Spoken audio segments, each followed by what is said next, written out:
Mas, porém, todavia, contudo, entretanto, não.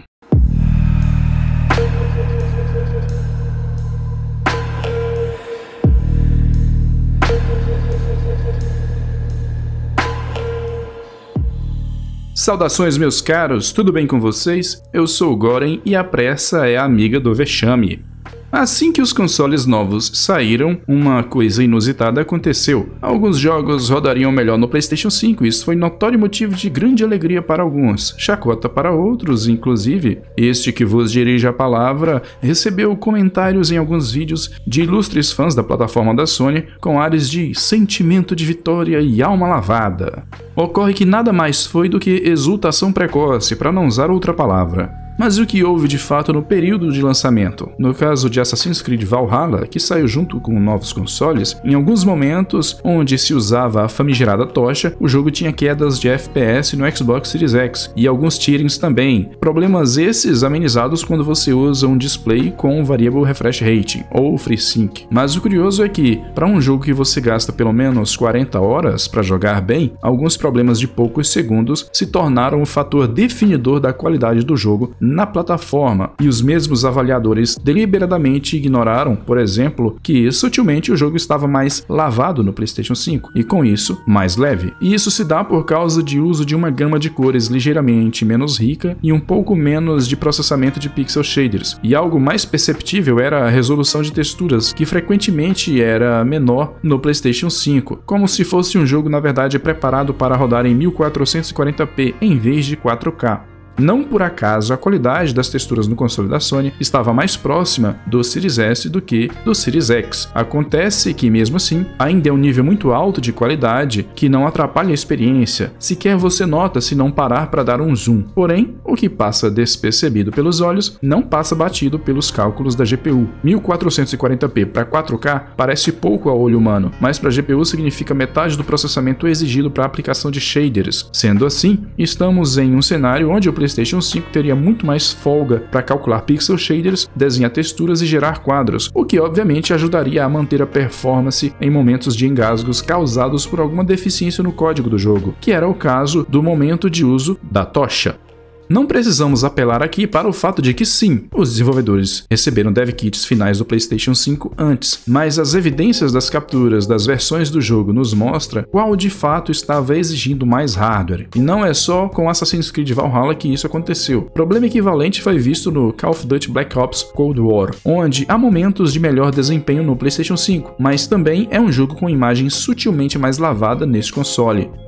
Mais uma vez, para os olhos não faz quase nenhuma diferença, mas para as unidades computacionais faz muita. Curiosamente, mas não surpreendente, quando se usa Ray Tracing no jogo, a versão de PlayStation 5, mesmo economizando bastante processamento de pixel shaders em relação à versão do Xbox Series X, tem quedas bruscas de FPS em casos que vai até em cerca de 30% a menos, enquanto no Xbox se mantém firme.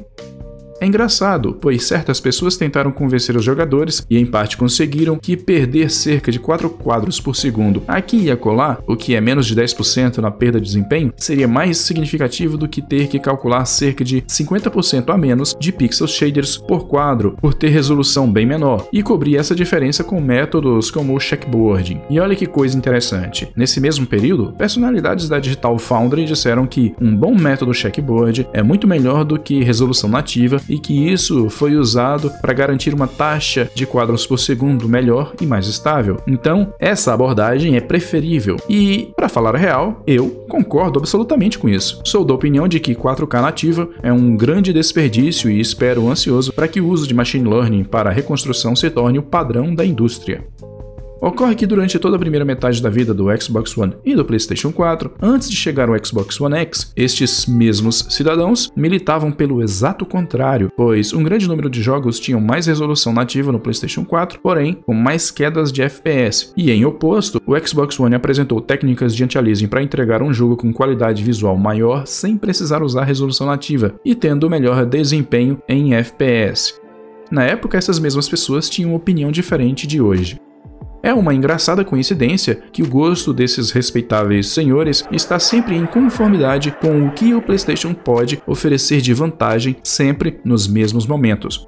Uma sincronia realmente formidável.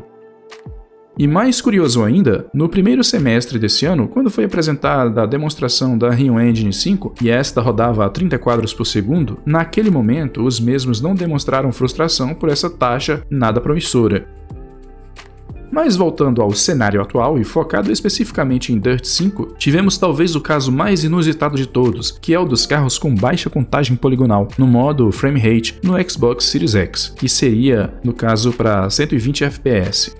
Os carros estavam com geometria similar a jogos de PlayStation 2, em alguns casos até inferior, o que não tem o menor cabimento, uma vez que, no mínimo, o console pode rodar o jogo mais bonito do One X com o dobro de FPS, e se estamos falando de um jogo que roda a 60 FPS, poderíamos chegar a 120 FPS sem muitas perdas, então é óbvio que o problema estava na desenvolvedora, que agora já corrigiu e atualizou os modelos dos carros para algo que não parece ser de 3 gerações atrás.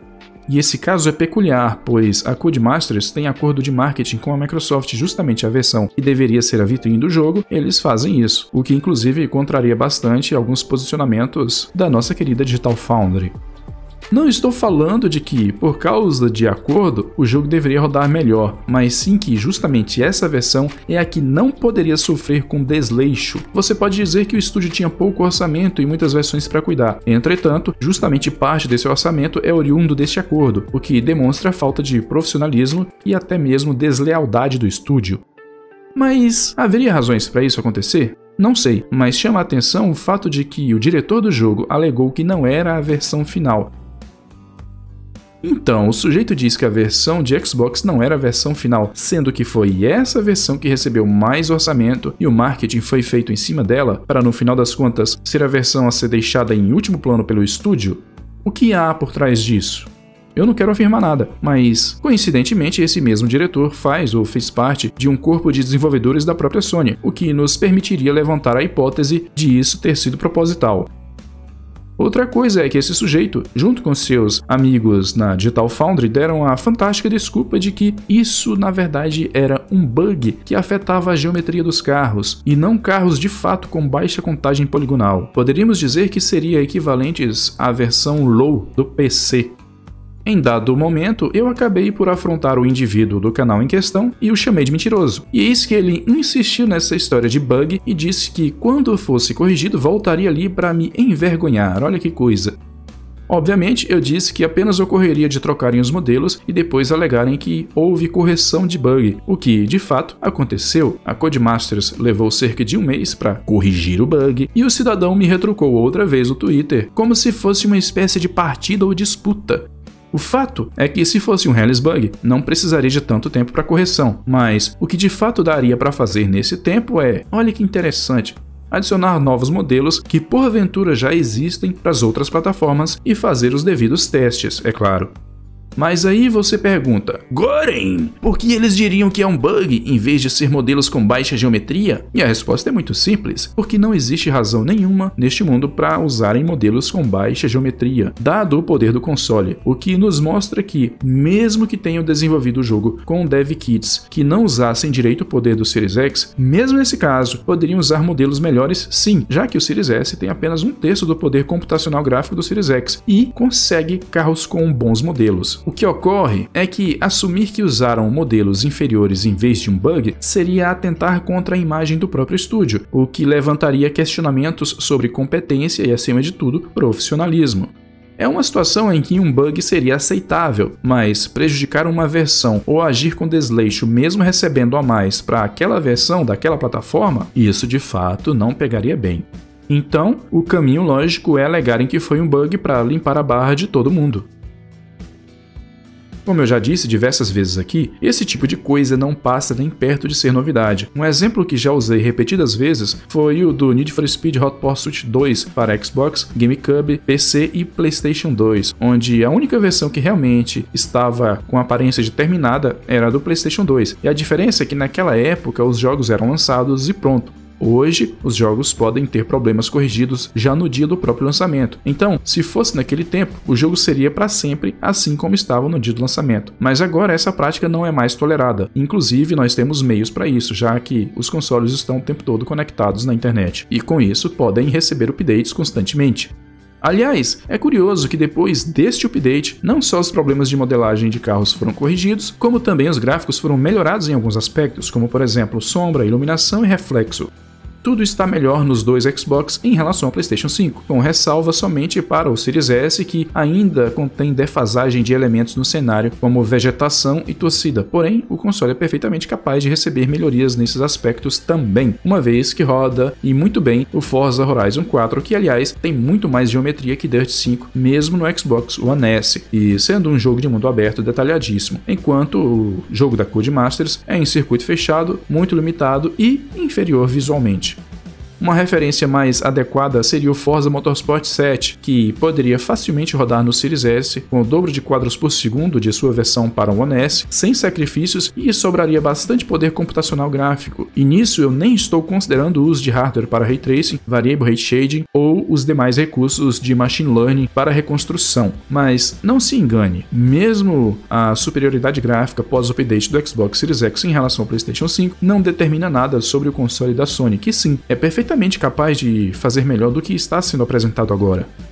Isso, meus caros, é normal. Talvez os mais novos não estejam acostumados porque nessa geração que se passou não houve muita discrepância de resultados gráficos do início da geração para o seu final, pelo menos não equivalente ao que ocorreu em todas as gerações anteriores. Mas esses novos consoles possuem truques na manga que serão aprendidos e aproveitados no decorrer da geração. Apesar de que a plataforma Xbox terá uma evolução maior a longo prazo, qualquer um deles vai começar a demonstrar o que de fato é capaz daqui no mínimo 3 anos, com um amadurecimento notável em 5 anos, isso valendo para PlayStation e os dois Xbox.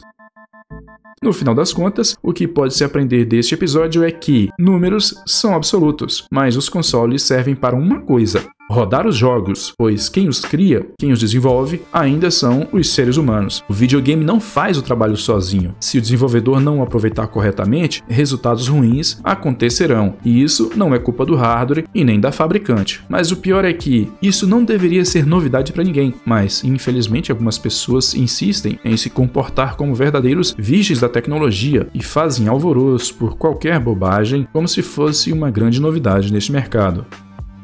Um conselho do Goren: não vá com tanta sede ao pote para fazer Flame War, porque você eventualmente vai passar por constrangimento.